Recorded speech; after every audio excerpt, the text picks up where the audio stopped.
Ketika anak domba itu membuka meterai yang kedua, aku mendengar makhluk yang kedua berkata, "Mari." Dan majulah seekor kuda yang lain, seekor kuda merah padam, dan orang yang menungganginya dikaruniai kuasa untuk mengambil damai sejahtera dari atas bumi, sehingga mereka saling membunuh, dan kepada dikaruniai sebilah pedang yang besar. Nah, jadi kuda merah padam ya, ini artinya perang ya, atau api ya. Kita melihat kemarin Israel ya, habis dibombardir oleh Iran kan. Jadi tanggapan saya lah, memang Israel ini juga iblis, saudara, iblis gitu. Kita melihat bagaimana mereka ya, para Zionis itu menjus semua orang seluruh dunia. Itu kan justru program mereka itu, para Zionis. Dan Presiden Netanyahu jelas-jelas adalah salah satu pentolan dari elit global kan yang mendukung jus itu gitu. Dan rakyat Israel, saudara, rakyat Israel itu korban ya, rakyat Israel korban. Tetapi mereka korban dari kejahatan pemimpin mereka gitu. Artinya apa? Gara-gara orang jahat ini, gara-gara pemimpin yang jahat, maka rakyat yang tidak berdosa menjadi korban begitu. Kemudian saudara, firman Tuhan mengatakan ya, satu pemerintahan dunia atau one world government alias antikris akan mengkhianati Israel gitu, mengingkari perjanjiannya dengan Israel gitu. Jadi Israel ini saudara, saat ini di backup oleh antikris. Israel saat ini di backup oleh antikris gitu. Karena itulah makanya Benyamin Netanyahu kan mendukung program JUS itu, program antikris gitu. Jadi dia bekerja sama dengan antikris, dan Israel di backup oleh antikris. Selama ini Israel dilindungi oleh antikris gitu.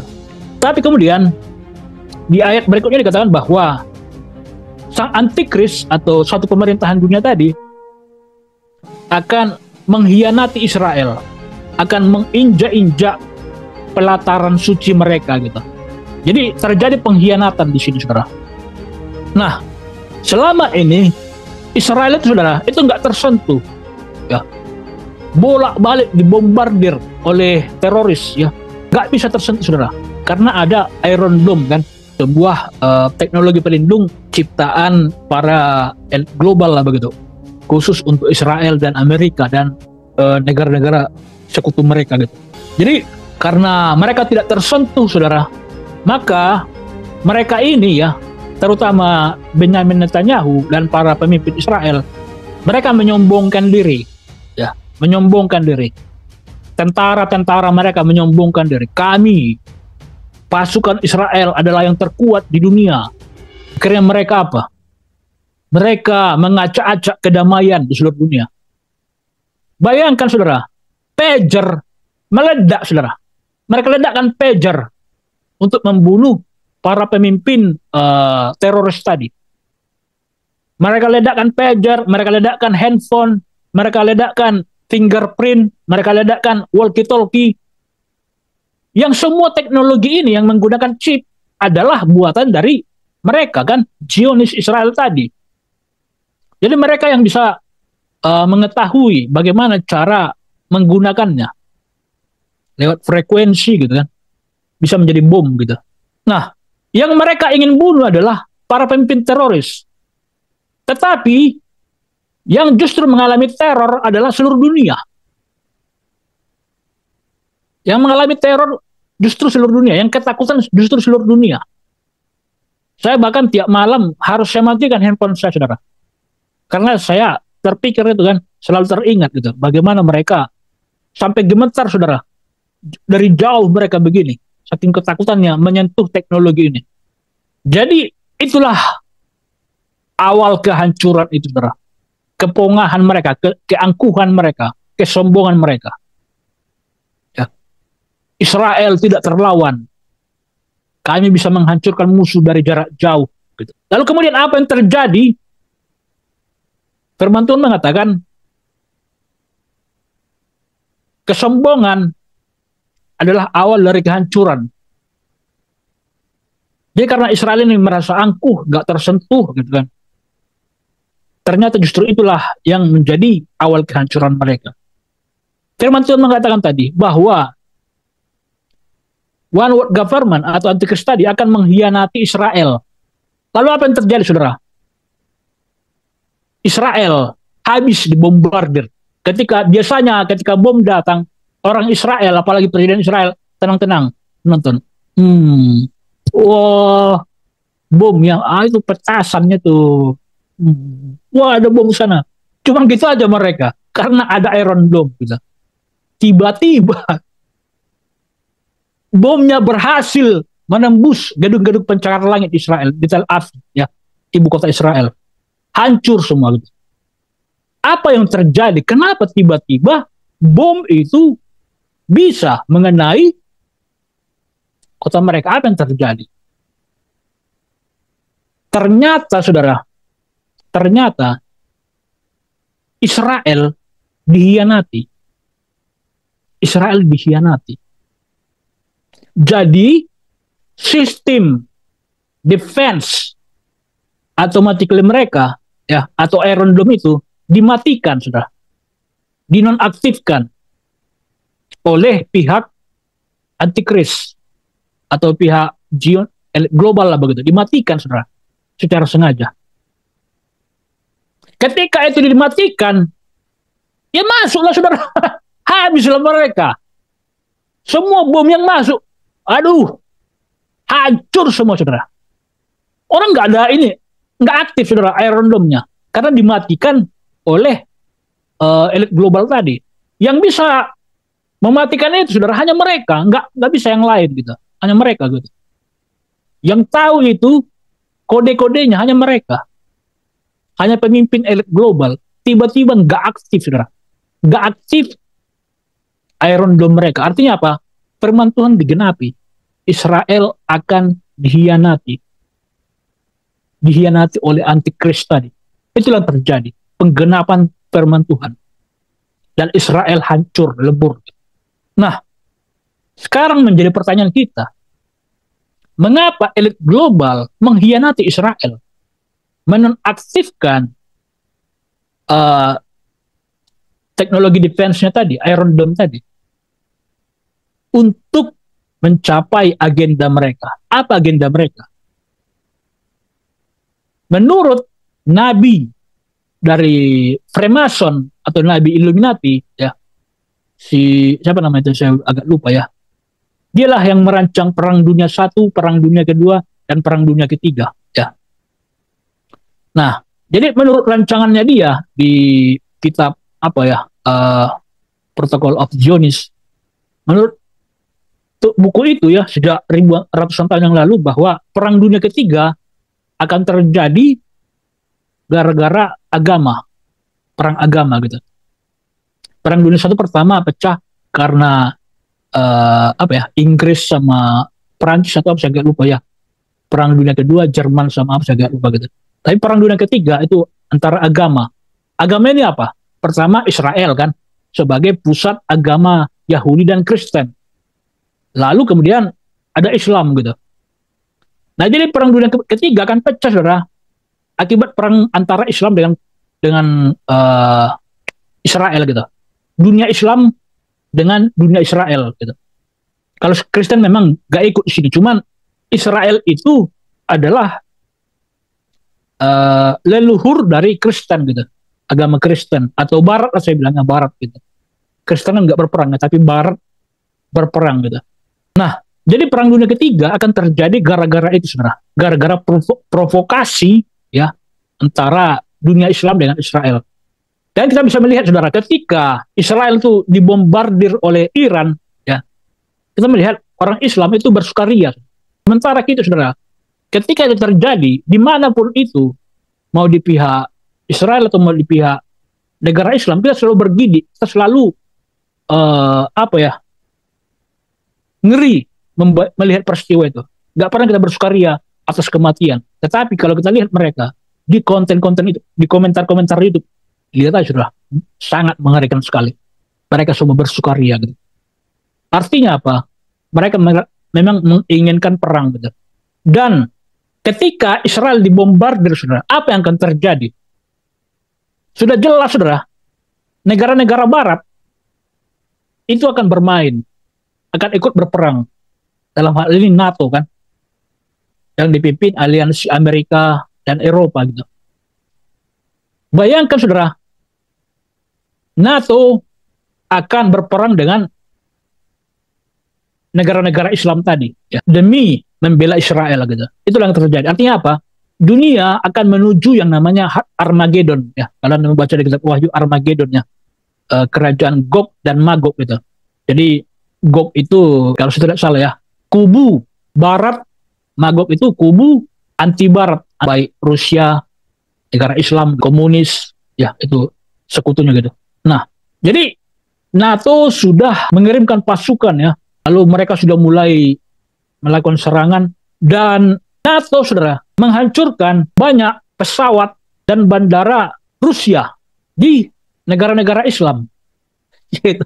Jadi yang mereka pikir mereka ingin menghancurkan bandara atau kekuatan army dari negara-negara Islam, justru yang mereka bombardir itu adalah milik Rusia. Gawat enggak saudara? Milik Rusia yang dibom NATO gitu. Jadi begitu saudara, perang dunia akan terjadi akibat provokasi tadi. Dan itu sudah dirancang saudara sejak ratusan tahun yang lalu. Luar biasa kecerdasan nabinya tadi. Begitu detail sekali dirancang semua. Mulai provokasi agama, lalu Gog akan berperang dengan Magog gitu. Kelompok barat akan berperang dengan kelompok anti barat gitu. Anti barat kan Rusia, Islam, dunia Islam, lalu komunis Cina gitu. Korut Cina gitu kan. Mereka akan berperang Magog gitu. Dan Israel akan terjepit di tengah. Tahu nggak saudara wilayah Armageddon itu di mana? Magedon itu apa ya? Lembah. Magedon saya agak lupa ya. Tapi artinya itu wilayah Israel gitu. Jadi peperangan antara kerajaan Gog ya, kerajaan Barat dengan Magog atau anti Barat ya, Rusia, dunia Islam, komunis atau Cina Korut, itu saudara, mereka Israel akan ada di tengah-tengah. Israel akan hancur habis saudara. Mereka berperang di kanan, setelah lagi di kiri. Di tengah-tengah Israel, mereka akan berperang gitu. Jadi Israel akan hancur akibat peperangan itu. Begitulah nubuatan Alkitab. Ya. Artinya apa? Memang lokasinya bukan selalu pas di tengah Israel, tetapi Israel akan menjadi sasaran empuk ya. Kemarahan Gog atau Magog tadi, saya agak bingung ya. Apakah anti barat ini Gog atau Magog, saya agak lupa ya. Saya bilang aja lah Magog, misalnya yang anti barat. Kemarahan kerajaan Magog atau anti barat ini kepada Amerika, kepada NATO, itu akan dicurahkan kepada Israel. Begitu. Mereka pengen membunuh Amerikanya, tetapi yang mereka serang Israel. Karena itu yang paling gampang dihancurkan gitu. Makanya dikatakan Israel itu akan terjepit di tengah gitu. Sementara kerajaan Gog atau Barat tadi membela Israel kan. Satu menghancurkan Israel, satu membela Israel. Jadi Israel ini menjadi pusat dari peperangan tadi, menjadi pusat dari peperangan. Ya, begitulah nubuatan Alkitab. Kalau di Alkitab disebutkan Megiddo ya, Megiddo, lembah Megiddo. Lembah Megiddo itu kan di Israel gitu. Cuma lembah Megiddo kan nggak terlalu besar kan gitu. Dan nggak mungkin semua seluruh dunia datang ke sana kan begitu. Cuman dari fakta peristiwa begitu dan terjadi saudara, bahwa Israel ini akan menjadi pusat kemarahan dan pusat perlindungan. Kerajaan Magog marah kepada Gog atau Barat. Mereka ingin menghancurkan Barat, tetapi yang mereka hajar adalah Israel. Mengapa? Karena Israel ini adalah anak emas mereka, ya. Sebuah bangsa kecil yang menjadi leluhur mereka. Begitu. Jadi Israel yang akan dihancurkan. Lalu kerajaan Gog atau Barat tadi akan membela Israel dengan menyerang kelompok anti tadi gitu. Jadi penggenapan Alkitab, saudara. Perang Dunia Ketiga gitu. Jadi sejalan apa yang dirancangkan oleh Albert Pike, ya, nabinya Freemason Albert Pike ratusan tahun yang lalu atau ribuan tahun yang lalu, ya, sebelum Perang Dunia Pertama gitu. Sejalan dengan apa yang dinubuatkan oleh Alkitab bahwa Israel akan dikhianati gitu. Terjadi perang Armageddon antara kerajaan Gog dan Magog, dan Israel akan terjepit di tengah. Artinya Israel akan menjadi pusat sasaran dari kemarahan mereka gitu. Pusat sasaran dari kemarahan musuh. Kemudian melihat peristiwa itu di mana Israel menjadi korban, ya, maka dikatakan, dituliskan, ya, dinubuatkan bahwa Israel akan berseru memanggil juru selamat, memanggil Mesias. Dikatakan mereka akan berpaling kepada orang yang mereka tikam di kayu salib. Begitu, saudara. Artinya orang Israel pada saat itu akan berpaling kepada Yesus, akan menyebut Yesus sebagai juru selamat mereka. Karena begitu dikatakan lihat kitab, mereka akan berpaling kepada orang yang telah mereka tikam di kayu salib. Gitu. Nah, saat ini, saudara, di Israel itu udah banyak Kristen, saudara. Udah banyak orang Kristen, orang Israel yang memeluk Kristen. Jadi itu tandanya, saudara. Kalau sampai terjadi pertobatan massal di Israel, di mana mereka mengakui bahwa Yesus adalah juru selamat, Mesias yang asli. Ketika perang Armageddon terjadi atau perang dunia ketiga terjadi, di mana mereka menggunakan nuklir, ya, sebagaimana yang diumumkan oleh Putin, ya, Presiden Rusia, bahwa dia sudah memperbesar skala operasi nuklir mereka, gitu. Ya, sesuai dengan apa yang dinubuatkan oleh kitab Wahyu, bahwa bintang dari langit akan jatuh dan membunuh sepertiga manusia. Dan bintang itu bernama Absinthus. Absinthus, saudara, itu adalah sebuah zat, ya, zat radioaktif yang lebih kuat dari uranium, ya, lebih kuat dari uranium. Makanya bahan pembuat nuklir, gitu. Luar biasa, saudara. Alkitab dinubuatkan begitu detail semua, gitu. Nah, jadi ketika peristiwa yang terjadi, perang nuklir itu terjadi, lalu orang Israel berpaling kepada Yesus, ya, di firman Tuhan katakan bahwa mereka berpaling kepada orang yang mereka tikam di kayu salib itu. Mereka akan menyebut sebagai juru selamat, gitu. Ya, ketika perang nuklir terjadi, Israel terjepit tengah-tengah, mereka akan berpaling kepada Yesus dan mengaku Yesus sebagai Tuhan dan juru selamat. Mereka akan bertekuk lutut. Firman Tuhan akan digenapi, saudara. Israel akan berseru, bertekuk lutut, dan mengaku bahwa Yesus adalah Tuhan dan juru selamat. Lalu mereka akan berseru, "Oh Yesus juru selamat kami, tolonglah kami." Maka disitulah peristiwa kiamat akan terjadi. Jadi ketika Israel, saudara, menjadi mengaku Yesus total, banyak orang akan senang, tetapi Anda harus hati-hati. Saya bingung, apakah kita harus senang atau justru takut? Jadi bingung, istilahnya apa, ya, paradoks, gitu. Kita memang senang kalau Israel tiba-tiba jadi mengaku Yesus sebagai Tuhan, pasti senang kan sebagai orang Kristen. Tapi masalahnya, firman Tuhan mengatakan, jika sampai terjadi, maka kiamat telah tiba. Karena itulah puncak dari peristiwa akhir zaman, bahwa Israel akan mengakui Yesus sebagai Tuhan dan juru selamat. Waduh. Jadi kalau kita gimana kira-kira, saudara? Kalau sampai, kan kalau orang Kristen yang apa kan, yang awam, yang nggak paham apa-apa, pasti mereka senang kan? Wah, luar biasa. Israel sekarang menerima Tuhan Yesus.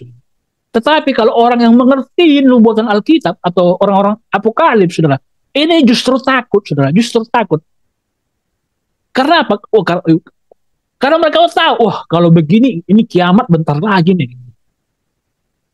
Karena puncak dari peristiwa akhir zaman. Gitu ya. Nah, jadi kita sudah melihat itu kemarin ya, bagaimana Israel dikhianati ya.